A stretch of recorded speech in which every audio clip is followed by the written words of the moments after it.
Игшгэлээ. Чи нааш та. Иш энэ дээрээ цосох. Чамтай ярих юм байна. Чи YouTube яасан? YouTube. YouTube хараа. Нэг. Хамгийн сүүлд хийсэн бичлэг чи хөөх яваадсан мэт. Тийм. SAT IELTS-ийн бичлэг хийгээрээ хөөхөн комментууд ирээдсэн мэт. Тэгээ яасан? Харин премиум Монгол. Чи тэр бичлэг хэдэн сард хийлээ?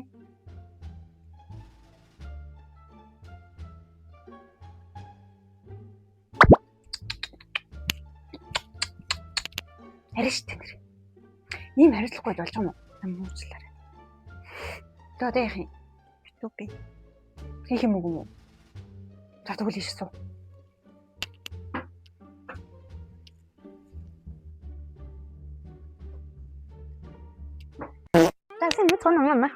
За өнөөдрийн бичлэгэн дээр хэдүүлээ SAT шалгалтын тухай ярилцсанаа.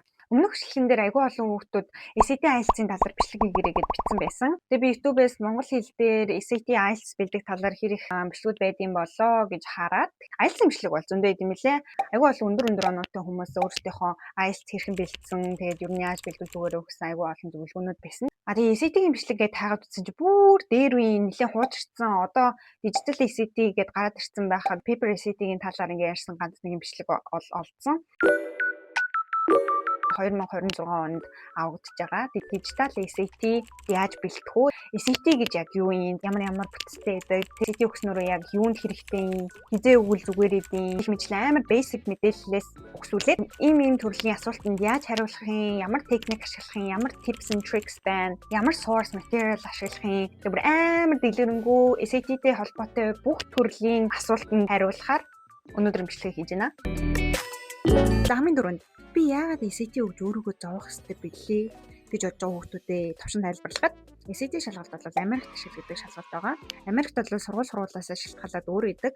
Зарим сургуулиуд нь чамайг SAT-ийн оноогоо явуул гэж шаарддаг болвол зарим сургууль нь бол optional буюу чи өөрөө хүсэх юм бол явуулж болно. Хүсэхгүй бол явуулахгүй болно гэсэн ийм сонголт өгдөг. За тийм мэдээж өндөр оноотой байх юм бол сайн сургуульд орох магадлал нь илүү өндөр болно л гэсэн үг. SAT-гээ ганцхан Америкт ашиглагддаг юм уу? Гэх юм бол үгүй. Америкаас гадна Канада, Корея, Сингапур, UK гэх мэтлэн бусад улсуудад бол ашигладаг. Гэхдээ mandatory буюу одоо заавал явуулах ёстой гэсэн юм бол байдгүй. Гэхдээ явуулах юм бол илүү ашигтай байдаг. Ялангуяа Азийн орнууд бол барууны орнуудтай харьцуулахад шалгалтын дүн, за тэгээд хичээлийн дүн, академик талыг илүү чухалчилдаг. За одоо жишээ нь Солонгосын топ 3 их сургууль гэж яригддаг Sky байна тийм.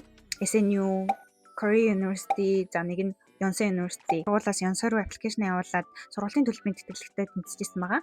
Би бол тэрийг SAT-ийн оноо нэлээд нөлөөлсөн гэж боддог. Яг тэгэхээр надад нэлээд төстэй academic backgroundтэй хүүхэд адилхан өргөдлөө явуулахад намайг тэнцвүүлээд тэтгэлэг өгжсэн. Тэгэхээр SAT-ийн оноо сайн оноо авчих юм бол чамд хэрэг болно л гэсэн үг. Тэг яг би явууг л тээ. За одоо хэдүүлээ SAT-ийн бүтцийн талаар ярина.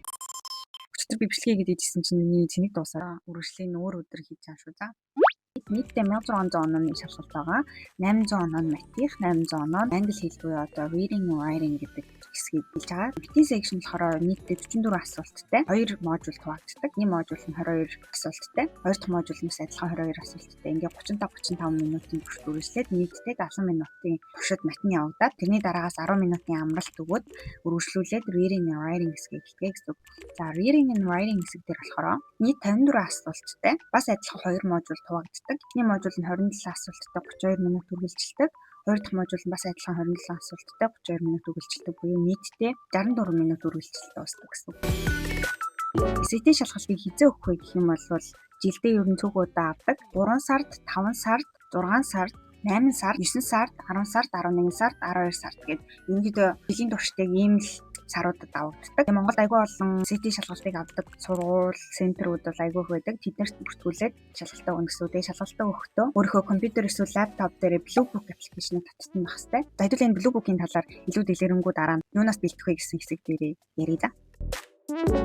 Одоо SAT өгнөдөө шийдсэн. Одоо ямар материалаар бэлтэх вэ? Ямар ном ашиглах вэ? Яг яах вэ гэдэг. Би бол Stoic-ийн сургуулийн төвд явж SAT-гээ өгсөн. Сургуулиуд руу явуулах аппликейшнуудаа бүгд ер нь Stoic-ийн тусламжтайгаар ер нь явуулж исэн. By the way, shout out to төгсөөж юм бол нас миний бичлэг үзэж байх тийм. Ер нь бол өөрийнхөө англи хэлийг нэлээд сайн гэж бодож байгаа бол заавал сургалт мургалт гээд мөнгө өрөөд явах ер нь бол нэг шаардлагагүй. Зүгээр одоо миний санал болгож байгаа номнуудыг ашиглаад хуваараа бэлтэж болно. Тэгтээ мэдээж багштай байвал надад илүү амар байсан. Яагаад гэхээр чиний номон дээр ингээд тайлбар байгаа ч гэсэн заримдаа тэр тайлбарыг ойлгохгүй тохиолдлууд айгүйх гардаг. Тэгээд тэнгуут яг ингээд очиод асуух багштай байна гэдэг маань ер нь хурдан богино хугацаанд ер нь бол өндөр оноо авах боломжийг өгсөн гэж би бол боддог. Тийм болохоор та хэд бас сургалтын төв хайж байгаа бол би бол Stoic-ийг санал болгож байгаа шүү. За би энэ тэгээд Instagram-ыг тавьчих. За ямар ном ашигладаг вэ гэхээр математик дээр Barron's book гэж байдаг. Би энэ дээр бас ингээд зургийг нь оруулчих. Энэ ном бол амар зузаан. Тэгээ дотор ингээд амар олон дасгалтай, дотроо mock testүүдийнх нь хариутай. За тэгээд хариуны дотор бас solutionтэй. Яагаад ийм ансуур гаргасан гэх бүр step-step-ээр ингээд байдаг амар ойлгомжтой мөртлөө айгуу дэлгэрэнгүй айгуу гоё ном байдаг. Mock test өгснийхаа дараа яаж тэрийг ингээд score хийх үү гэдэг заавар нь хүртэл байдаг. Тэгэхээр ер нь бол энэ номыг ерөнхийдөө маш сайн ингээд бэлдээд орсон байхад бол мат бол ямар ч асуудалгүй. Угаасаа SAT-ийн мат бол тийм хэцүү байдгүй. Чи 10 жилдээ маттай ер нь гайгүйсэн бол SAT-ийн мат бол өндөр оноо авах амархан маш хурдан сайжирдаг. Харин англи хэл бол жоохон сайжрахад хэцүү байдаг. Гэхдээ тэр талаар хэдүүлээ дараагийн section дээр ярина. Одоо гэхдээ яг PDF-ээр одоо байгаа хэсгийг сайн санахгүй. Гэхдээ байх юм бол би доор description хэсэг дээр оруулаад өгнө. Та хараад үзээрэй. За reading and writing хэсэг дээр болохоор Эрика Мельцерийн ийм ном ашигладаг. Эрика Мельцер болохоор хоёр төрлийн номтой. Нэг нь болохоор grammar зориулсан, нэг нь болохоор reading хэсэг дээр зориулсан. Бас айгүй ойлгомжтой. Тийм нарийн тайлбарлаад өгсөн байдаг. Өөр нь айгүй амар байдаг. Шууд уншаад ойлгож чаар гэсэн үг. За тэгээд би түрүүнд дурдсанчлан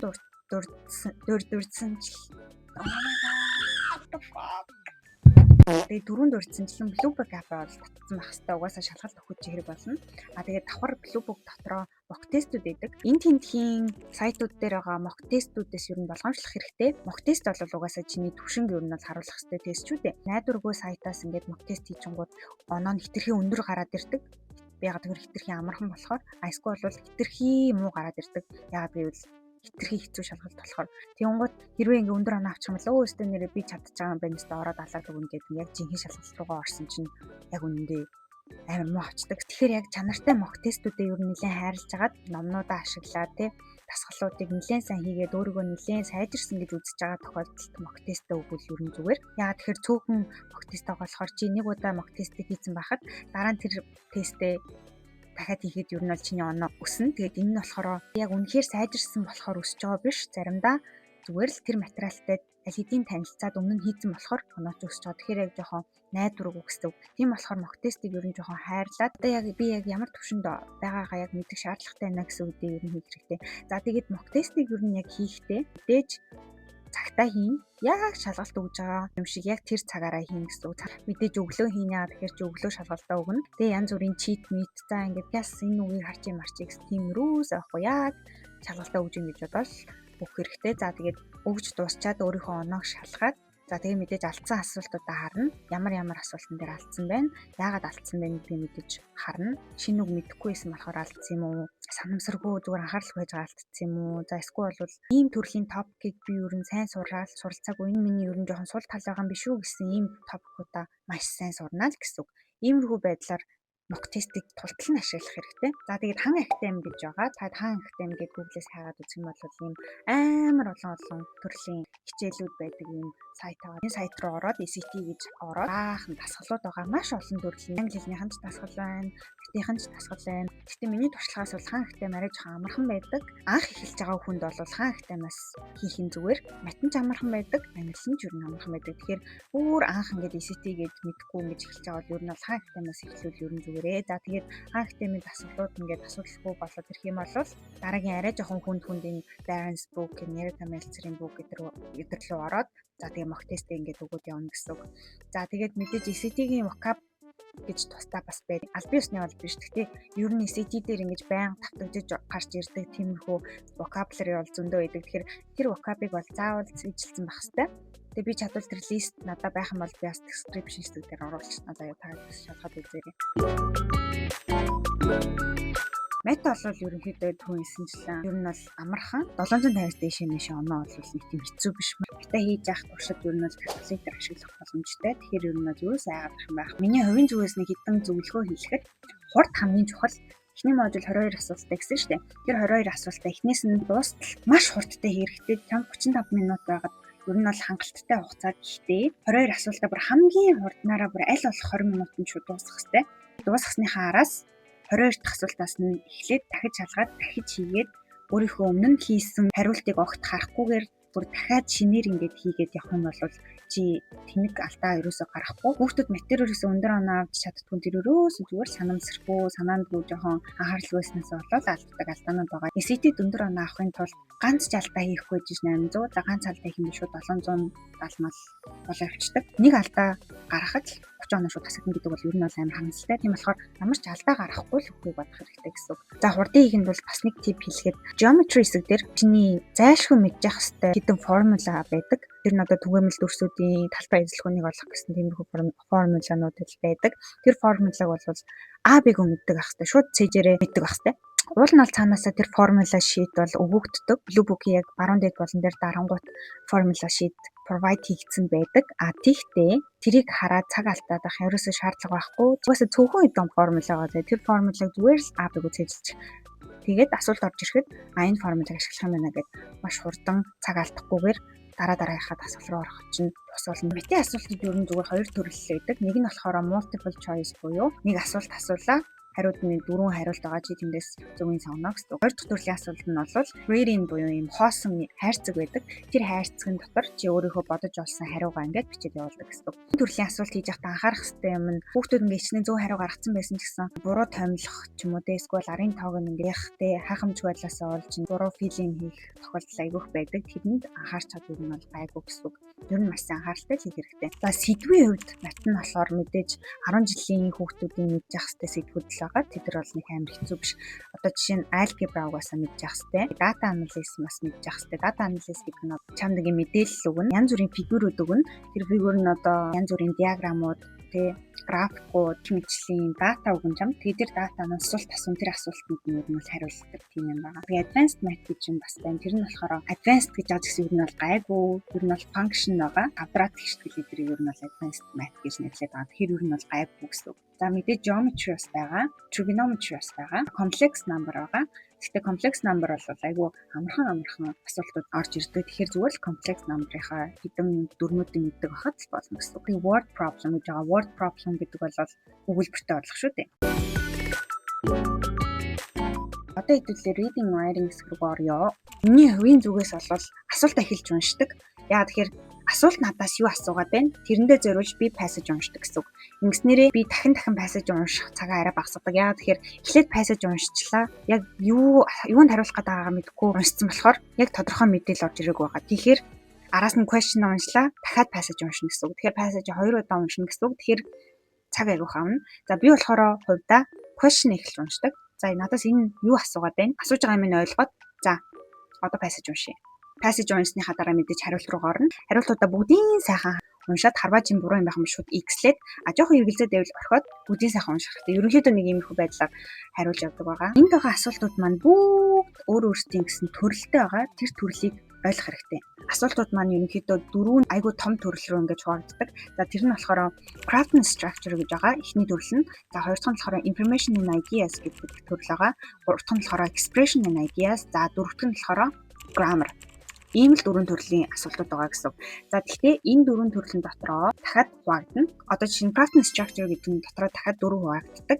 Vocabulary in context буюу тухайн контекстэд ямар vocabulary хамгийн suitable вэ гэж чам зүгээр юм vocab хүчин контекст хараад за энэ нь бол хамгийн тохиромжтой байна гэж зөв хариулт нь болно гэсэн үг. За хоёр дахь нь болохоор author's purpose буюу зохиолчийн энэ passage-ийг бичиж байгаа гол зорилго нь юу юм те? Гурав дахь нь болохоор text structure буюу энэ дэр болохоор цөөхөн хэдэн structure-ууд байдаг. Тэдрийг л мэддэг байх хэрэгтэй. Cause and effect байна, за эсвэл contrast гэдэг ч юм уу те. Тэдрийг ойлгоод яг ямар төрлийн passage нэм contrast орд, ямар төрлийн passage нэм cause and effect орд гэдэг нь ойлгоцсон байхад энэ бол айгүй амархан асуулт. Дөрөвт нь болохоор tone and narrative буюу зохиолчийн те ямар шүү яг хандлагатай бичсэн байна те. Жохон judge хийсэн байна уу? За эсвэл ингээд амар гоё ингээд магтцсан байна уу те. Тиймэрхүү юм tone-ыг олох тийм. За дараах нь major төрөл болох information and ideas байна. За тэр нь болохоор дотроо бүр 5 хуваагддаг. Main idea буюу мэдээж passage-ыг ямар гол санааг илэрхийлэх гээд байна гэсэн асуулт. What's the main idea of this passage гэж ороод ирнэ. За хоёр дахь нь болохоор нэлийн detailed question гэдэг. passage дээр дурдгдсан нэг specific information одоо тий хүн амын 35% нь гэдэг байсан гэдэг тиймэрхүү яг хэдэн хувь нэ гэдэг ч юм уу тиймэрхүү юм асуудаг энэ төрлийн асуулт бас айгүй амархан. Яагаад тэгэхээр тийшүүд юу н баг тоол хайчихна гэсэн үг. За гурав дахь нь болохоор inference буюу passage-ийг уншаад өөрөө ингээд logic conclusion төрнө гэсэн үг. Энэ бол ер нь зүгээр л logic. Одоо жишээлбэл passage ингээ харвас Green Garden-ыг магтцсан байхад conclusion мэдээж Green Garden-ыг муусан юм байж болох гэсэн үг. Яг л нэг тийм их үгс. За дөрөвт нь болохоор best evidence буюу passage-ийг аль evidence хамгийн сайн дэмжиж чадчихна. Эсвэл бол аль evidence яг passage-ийн яг эсрэг байна гэдэг ч юм уу тий асуултаас шалтгаалаад. За тавтан нь болохоор data interpretation фигюр өгчнө. Фигурыг уншаад зөв conclusion, зөв хариулт олох хэмжлэн юм их асуултууд байна. Гурав дахь major type of question болохоор expression of ideas байгаа. Тэр нь бол дөрөв хуваагддаг. Хамгийн нэгдүгээр transition буюу хоёр өгүүлбэр байлаа. Хоёр өгүүлбэрийн дунд ямар transition word хамгийн тохиромжтой вэ те? Тэрийг бол зүгээр transition word-уудыг маш сайн мэддэг. Алийн ямар үед яаж ашиглах ёстойг мэддэг байхад энэ асуулт бас аюул амархан. За хоёр дахь төрлийн болохоор concession. За гурав дахь нь болохоор ямар нэг information-ыг эмх эсвэл хасах. За дөрөв нь болохоор logical placement буюу за энэ өгүүлбэр аль өгүүлбэрийн араас аль өгүүлбэрийн өмнө ороход хамгийн тохиромжтой вэ буюу логикоор өөрөө байрлал нь болно. За reading and writing гэсэн рүү орлоо шууд passage ороод ирнэ. Ерөнхийдөө богинохон нэг 3-4 өгүүлбэр passage байгаа. Тэр passage-ийг уншихдаа толгоонд юу бодож унших хэрэгтэй вэ гэхээр main idea буюу энэ passage юуны талаар ярьж байна. Энэ passage тэр ярьж байгаа зүйлийн талаар negatively ярьж гинэ үү, positively ярьж гинэ үү, эсвэл зүгээр neutral байна уу гэдгийг тууныг юу нь бол мэдэх хэрэгтэй гэсэн. Энийг мэдснээр айгүй олон төрлийн асуултуудад хариулахад дөхөн болдог. Одоо жишээлх юм бол author's purpose, tone and attitude, main idea, best evidence гэх мэтлэн энэ төрлийн асуултуудад хариулахад шууд хариултуудынхаа тууныг харна гэсэн. Author маань Green Garden-ийн талаар ярьж илаа гэж бодоход нөгөө тийм positively ярьсан байл гэж бодъё л та. За тэгэнгүүт уншлаа Green Garden positive гэж бодчих. За тийм мэдээж хариултууд уншина. Шууд eliminate хийх хэрэгтэй. Positively ярьсан байхад хариултууд донд negatively ярьсан тиймэрхүү хариултууд хам шууд x-лээд явна гэсэн. За асуултууд маань бүгдээрээ multiple choice асуултууд байгаа. Буюу одоо дотроо 4 хариулттай. Тэр хариултууд дундаас ер нь ямархуу төрлийн буруу хариултууд байдаг гэдгийг ойлгоод авчихад амар амархан байдаг. Хичнээн чи passage ойлгоогүй байсан ч гэсэн хариултуудыг харж агаад энэ хариулт бол үгийн буруу юм байна гэд хасж явах юм боломжтой байдаг. What? Би тэр талаар ярьж өгье заяа. Ямархуу төрлийн буруу хариултуудыг ер нь SAT шалгалтанд оруулж ирдэг вэ гэдгийг хэдүүлээ ойлгоё заяа. За хамгийн нэгдүгээр unrelated буюу асуултандаа хариулахгүй тийм хариулт гэж болно. Яг passage унших юм бол уул нь үнэн. Тэгтээ асуултанд хариулаагүй. Ийм хариултыг бол unrelated гэж байгаа. Чи асуултаа тэгэхээр маш сайн унших хэрэгтэй гэсэн үг. Асуулт надаас юу асууж байна? Энэ асуултанд энэ хариулт хариулсан байна уу гэдгээс харна. Хэрвээ хариулаагүй юм бол энэ unrelated. Тэгэхээр шууд x-лээд явчихна гэсэн үг. Дараагийн бас нэг буруу хариултын төрөл new idea буюу шинэ юм idea гаргаад ирдэг. Ерөөсө passage дээр дурдаагүй, mention хийгдээгүй зүйл шинээр ингээ хариултанд гараад ирсэн байдаг гэсэн. Тийм арга бол шууд x. Дараагийн төрөл нь болохоор opposite. Энэ бол аюу амархан. Яг passage нэг зүйлийн талаар яриаг тэрийг зөв юм аа гэд ярьсан байхад эсрэгээр нь хариултан дээр буруу юм аа гэд ороод ирдэг. Энэ бол spot хийхэд аюу амархан шууд x. За дараагийн нь болохоор too extreme гэж байгаа. Хитрхи бүр амар нэг талыг барьсан. Хитрхи нэг тал руугаа хазаацсан тиймэрхүү хариултууд бас байдаг.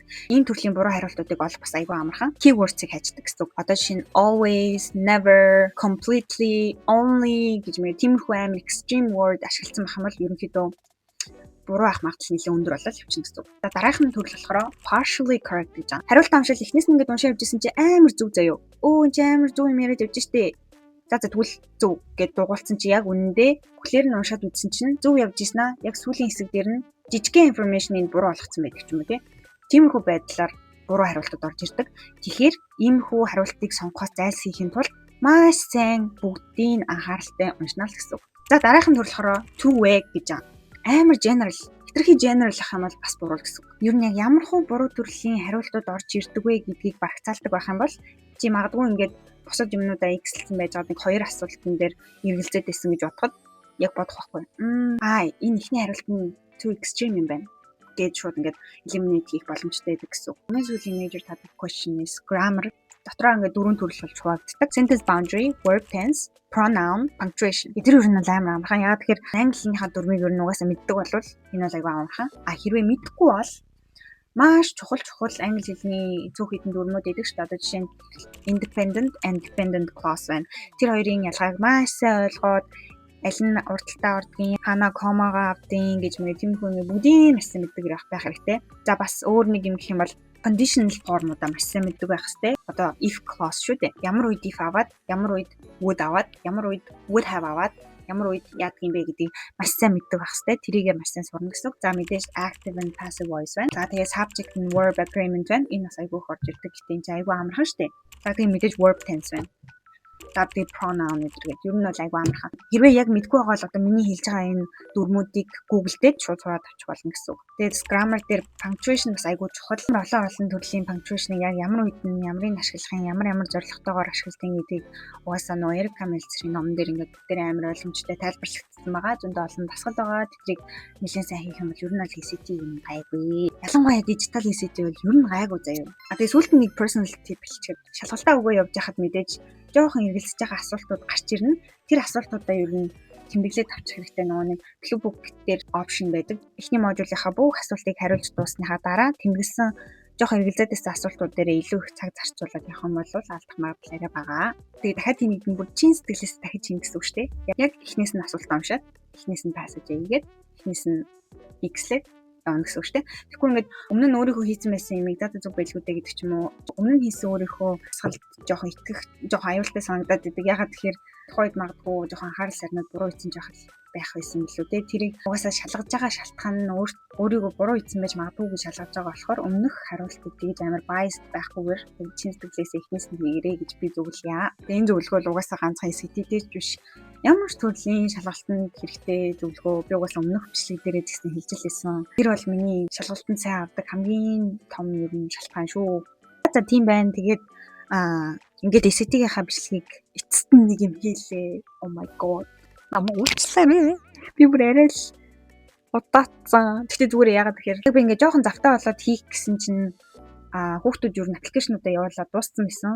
Тэгээ би одоо SAT-ийн шалгалтын бичлэг хийх юм бол угаасаа хинт үзэхгүй гэж бодсон болохоор ер нь бол одоо ингээд 3 сард хийж гин. Яагаад тэгэхээр одоо 3 сард SAT-ийн шалгалт эхэлж байгаа. Тэгээ коллеж руу аппликейшн явуулах гэж хүүхдүүд байх юм бол одоо эртнээс ер нь бэлдээд өгж явах хэрэгтэй. 5 сард ингээд өгөөтэй. Ер нь бол миний бодлоор бол 8 сард SAT-г өгсөн байх хэрэгтэй. Яагаад тэгэхээр 8 сард ED буюу early decision явуулах хэрэгтэй болдог. Тэгэхэд мэдээж оноо хэрэг болдог. За дээрэс нь SAT-г буюу шалгалтынхаа ингээд стрессийг аль эртхэн ингээд аваад хайчих юм бол дараа нь яг application process дээр илүү их анхаарал, илүү чанартай application явуулаад илүү мундаг сургалт, илүү гоё тэтгэлэгтэй сурах боломжтой болно гэж би боддог. Болохоор эртхэн SAT-г өгөөд эртхэн өндөр оноогоо аваад тэгээд аппликейшнаа өгөөрэй. Би тэгээд бол аль чадхаараа л өөрийнхөө мэддэг чаддаг юмыг ер нь нэлийн хэлхийг оролдлоо. Гэхдээ би бас SAT өгөөд бас нэлийн удацсан болохоос зарим юмаа жоохон мартсан байгаах гэж бодож байна. Гэтэ ямарч ингээд миний бичлэгийг ингээд цаг гаргаад үзсэнд амар их баярлалаа. Яг хаа цаашдаа яг ийм шалгалттай холбоотой бичлэг хийх хэсгээ сайн мэдгүй байна. Яагаад тэгэхээр би яг нөгөө channel-аа яг ийм шалгалттай холбоотой ийм академик байлгахыг гэж бол нэг бодохгүй байгаа байхгүй юу. Тэгэхээр яг хаа яг сайн мэдгүй байна. Тэг яг хийж магадгүй. Тэгтээ мэдгүй байна. Би юу мэдгүй байна. Тэгээд миний channel subscribe дараарай. Намайг бити subscribe хийгээрэй заяа. Би амар гоё сонирхолтой бичлэг хийнэ. Яг миний нөгөө санаанд орж байгаа юмнууд гэх юм бол арай нэг жоохон lifestyle маягийн. Ер нь дараагийн бичлэг влогийн би сая төгөөтэй өвөл аялсан. Тэгээд тэр аялсан гоё влогоо бас оруулна. За тэгээд их сургуулийнхаа амьдралын нэг өдрийг ч юм уу тий оруулах тиймэрхүү санаа. За тэгээд бас нэрвэл хооллох. Тий за эсвэл анхаарлаа хэрхэн төвлөрүүлэх гэдэг ч юм уу тий тиймэрхүү бичлэгүүд хийх яг уу бодол байна. Гэтэ мэдгүй. Хэрэв үнэхээр тиймэрхүү бичлэг сонирхолтой санагдвал гоё ингээ комент бичээрэй заяа. Үгүй ийм бичлэг үзье гэдэг амар гоё бичээрэй. За би тэгээ үнэхээр гоё санаа авах юм бол ер нь бол хийнэ. За надтай ийм хүртэл байсан баярлаа. Миний channel маань subscribe хийгээрэй. Шалгалтаа халаад өгөрэй заяа. 1500-аас дээш аваарай. Fighting. Bye bye.